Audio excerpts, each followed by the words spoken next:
Hi guys, welcome back to my channel. This is Easily Knitfluenced and my name is Michelle. I hope everyone is doing well, and if you're in the Northern Hemisphere, I hope you're enjoying the fall, which has just started, at least in New York where I am. I am wearing my PetiteKnit poppy tee. I knit this out of beautiful cashmere yarn from Illimani, and it is finally feeling comfortable and like an appropriate garment to be wearing. And it's an especially appropriate garment to be wearing today because this video is all about PetiteKnit and my thoughts on her, specifically surrounding, I think, a lot of the negative commentary that she gets online. It's something I've noticed since starting my knitting journey in terms of garments, 3 years ago now, about 3 years ago, where I would see a lot of comments on YouTube videos and now on my own videos too about how people didn't like her patterns, how they thought she was too basic, etc., etc. There's a lot of things that people criticize her for. And in this video, I'm going to dissect that and add my thoughts to it because it's something I've been rolling around in my head for a while. And maybe this will help people reflect, or maybe people will write in the comments and say that I'm wrong. Either way, please let me know. So before I get started, I'm actually not a mega PetiteKnit fan. I like her patterns enough.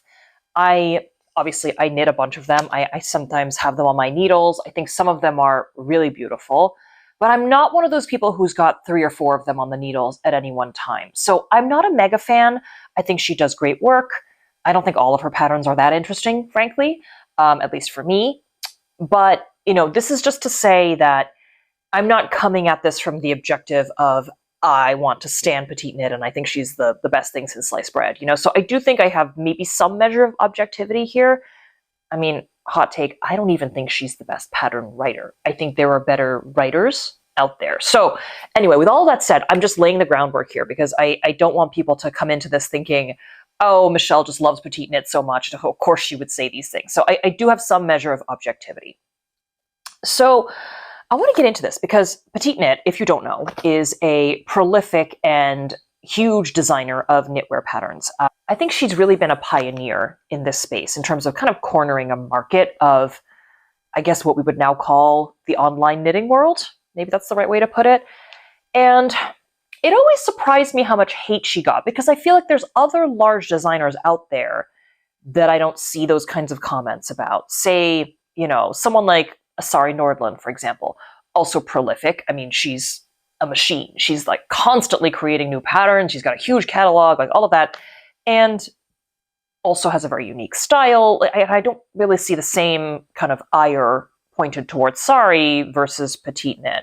So I thought that was interesting and something to dig into. Now, you might say, okay, the simple explanation for this is she's a woman who managed to find a little corner of a market and she absolutely dominated it. And she's crushing it. And there's always going to be some kind of knee-jerk backlash to that. I think that's part of it. And I don't think as a society we've really moved past that, that sort of knee-jerk reaction, unfortunately. But I think there's something deeper to that. So I want to kind of dig into it a little more in this video. And you guys can tell me if you agree with this or not. But this is kind of the conclusion I've come to after rolling this marble around in my head for a month or so. So when I kind of see the comments about PetiteKnit, broadly speaking, they fall into 2 categories. And I think one is more valid than the other. Number one is she makes really simple, boring patterns. I don't like boring patterns. It's so basic, that type of vibe. Number 2 is the point about size inclusivity and that her patterns are not size inclusive. So I'm going to tackle these 2 in turn. So number 1, her patterns are too basic. What's wrong with that? Genuine question. Like, what is wrong with basic patterns? We all need staples in our closet. I would bet good money that if you walk into any retail store on the street, high end, low end, whatever, I bet that their highest selling items in terms of volume, or SKUs, as we would say in the industry, I bet those are the simple basic things. So if we're talking sweaters, it's probably not going to be the, really embellished sweater with tons of cables and appliques and everything. It's probably going to be something like what I'm wearing, right? A crew neck, simple sweater, I bet sells way more than something that has lots of frills and bells and whistles and stuff. I think that's probably true across retailers, unless you're going to a retailer that's specifically very frilly. But, if you're going to anywhere like the Gap, or, if we're talking designer, if you're going to Theory, I bet they sell way more of the simple items than the less simple ones. And there's a good reason for that, which is that people need staples. They need basic things that they can throw on that kind of match with stuff, that don't require too much thought, that, don't require a ton of styling or upkeep or care. Those are just staple items, and they're useful for a reason, and they sell for a reason. And I'll kind of segue this as well into like basic patterns are great for beginners, myself included. My first garment that I ever knit, for myself anyway, was a PetiteKnit sweater, because she has a whole beginner section. And frankly, I think most of her stuff is actually pretty beginner friendly. She has an official beginner section, but most of the things I've made from her, this pattern included, I think would be absolutely fine for beginners. And like, listen, we got to start somewhere, right? I for sure was not confident enough to start with like a Sari Nordland pattern or a Kuto Vakika pattern. It was way too scary for me. So I think she's a great gateway for a lot of people who are just getting started in crafting and frankly don't have the first clue. And like me, I needed a lot of hand-holding in the early days with the pattern and the steps and what was going to happen next before I got that pattern recognition, pun intended, around like how construction works and how you're building things and where increases are going to go and all of that. I think she's so useful, right, in that sense, for a knitter who is just starting out. And listen, even if you're not a beginner, which I'd say I'm an advanced beginner now. I've been knitting a couple of years, so I'm far from experienced, but even if you're not, a nice, easy stockinette project that you don't need to think about it's nice. It's great to have. Like, I commute, I get on a train. I don't want to be bringing, huge bits of paper and lots of like cable needles that I need to work on. I'm like, sometimes I just need a simple top or simple sweater, something that I don't have to think about for an hour as I take the train into New York City, for example, right? That's just easy, that I can do while I watch TV, I can do without thinking. It sort of clears my mind, at least. So maybe there are people out there who all they do all day long is cables and texture and so on. I'm not that person. And I'm willing to bet that a lot of knitters aren't that person. And yeah, so you need the designers who are making simple things. So simple's not bad. Basic patterns are not bad. And that's where I want to go on a tangent a little bit, because this word, basic, I really don't like it being used as a negative adjective, because if you think about it, it's only ever used to talk about women, right? Like, the expression, which I'm not going to say out loud because it might get me demonetized, I don't know, but, the basic bitch, like that expression.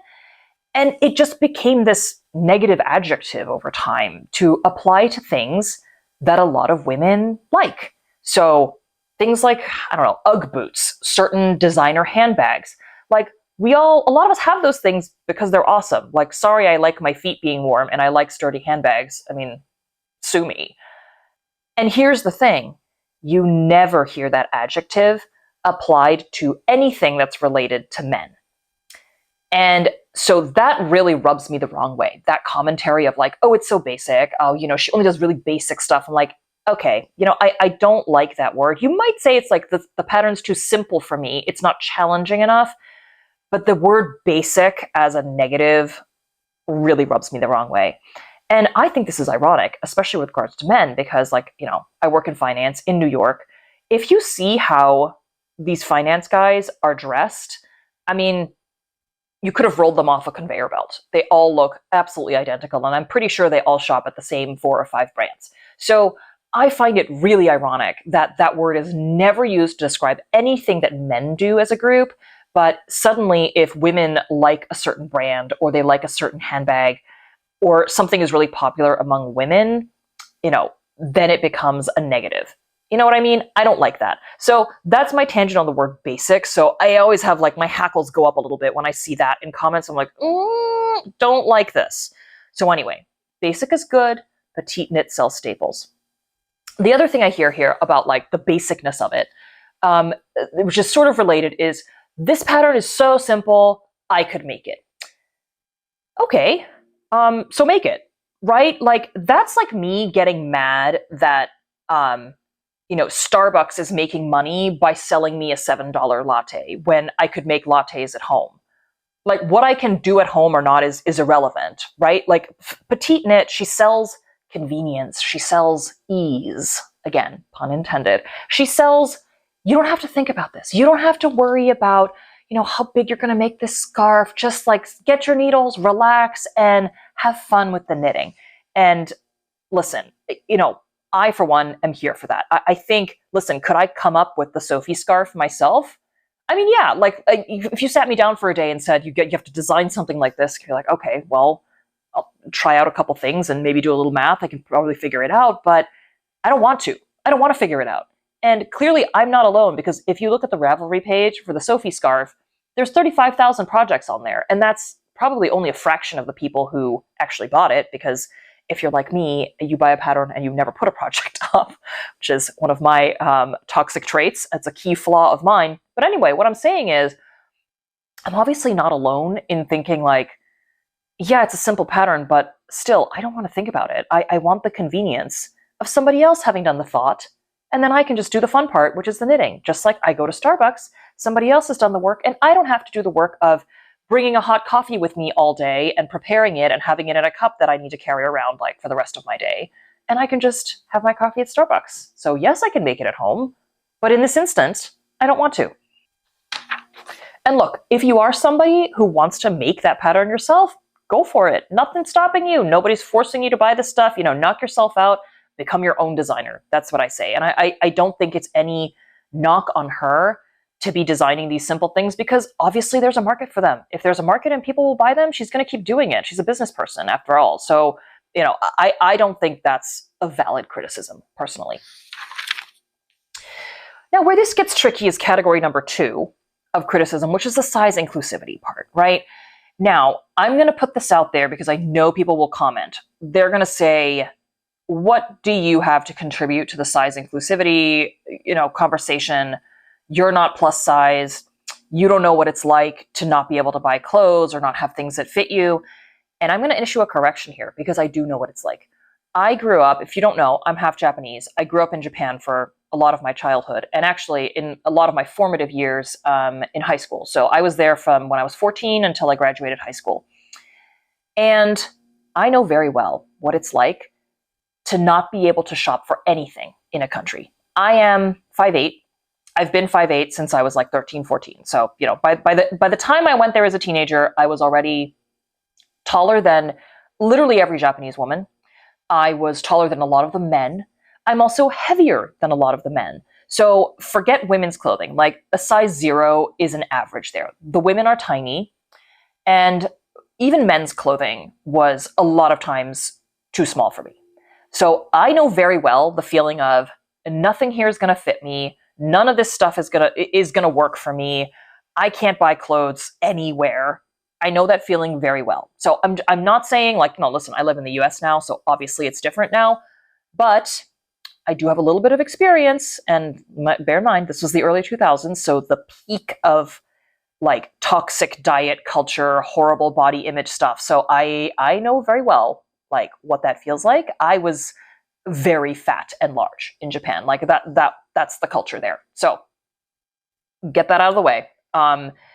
Size inclusivity in the petite knit patterns. This is a tricky one, because I've seen a lot of comments about, yes, she has larger sizes, right? Like, I think most of her sizes are not, most of her patterns now are 9, 10 sizes. They go up to like a 5XL, 60-inch bust, which is not perfect, right? But there's a lot of comments as well that people have made about issues with the larger sizes. Like, they'll knit them and, there's basic errors like collars being way too big for any human being, plus size or otherwise.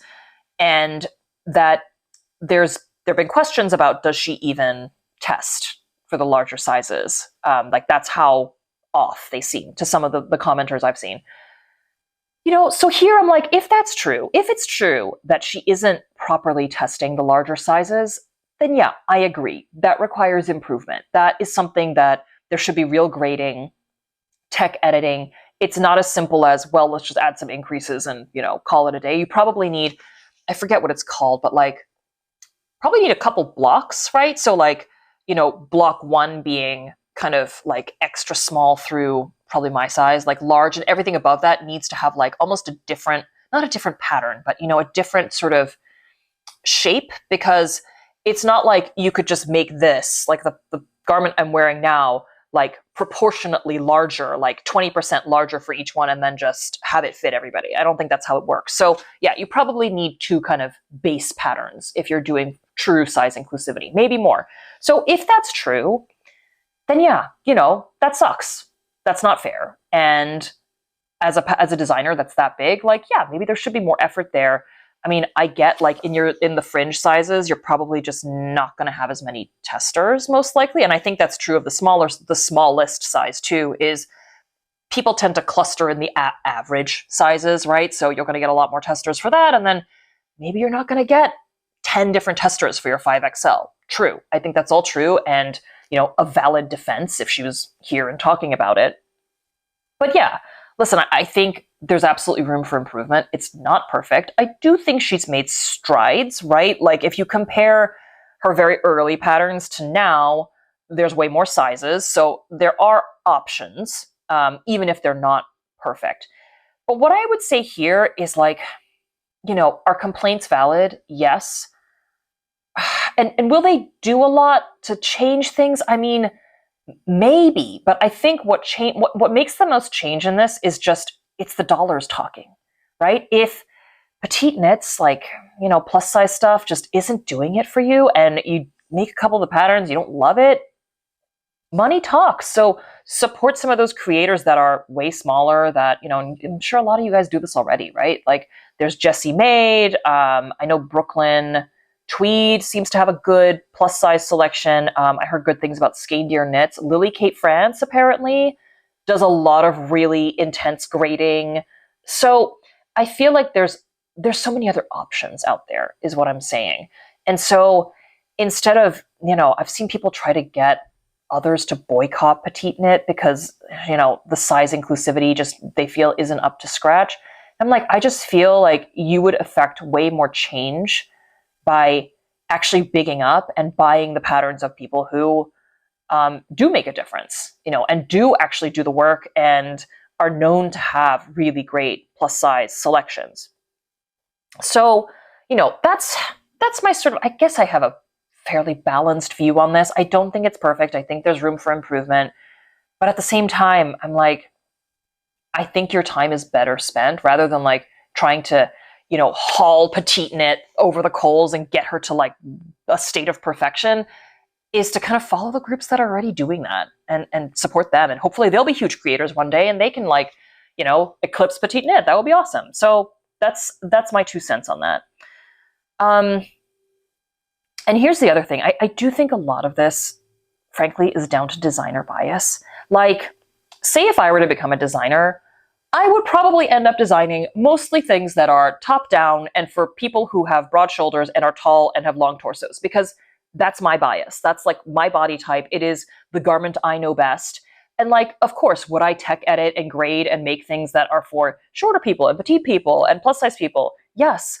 But intuitively, like, I have a much better kind of just feel and sense for things that are around my size range. And I think that's true of her too. So, I mean, I don't know how tall or small or whatever she is, but she looks like, a fairly slim woman. So yeah, she's probably just going to be a little better at making those patterns than, a size that is really alien to her, just the same way I would be.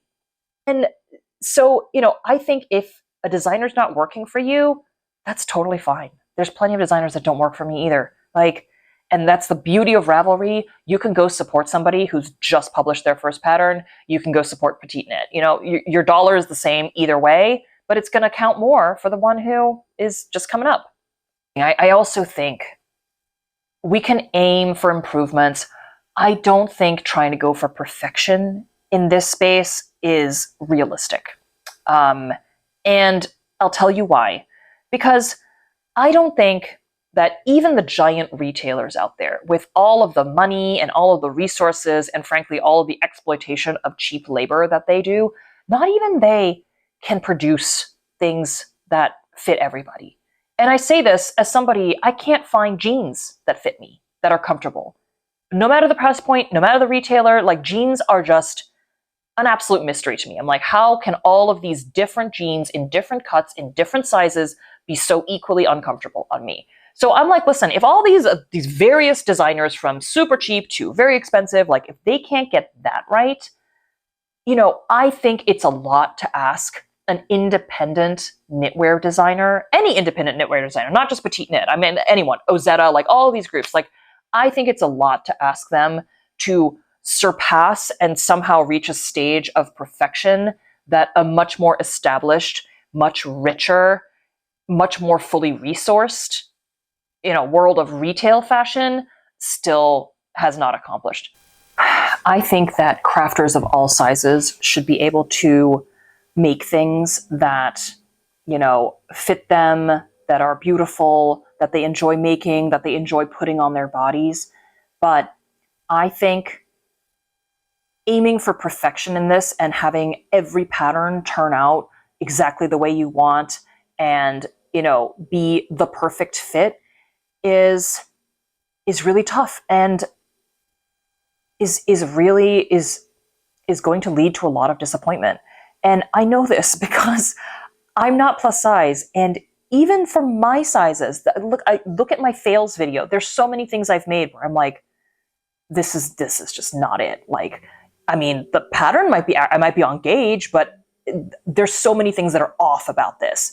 And that's not the pattern writer's fault, right? That's just that particular pattern and the cut of it and maybe the yarn I chose and other things, like the style of it even just didn't work on me and, didn't fit right on me and didn't look good on me. And that's nothing to do with the designer being terrible or not caring. It's just that particular pattern was a bit of a fail. So many people out there who do make really great size inclusive patterns. So go spend your money there, right? I think it's a great driver to get other big designers to get their act together, frankly.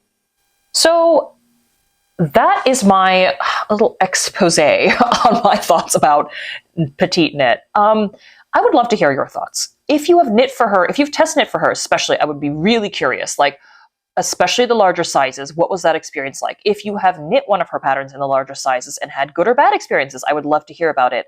If you like her patterns, if you don't, if you have disagreements with me about the basic nature of her patterns, which I think are positive, it's a positive attribute, please put that in the comments down below. I would love to hear from you guys. In the meantime, thank you all for watching, as always, and I hope you have a wonderful rest of your day. Bye for now.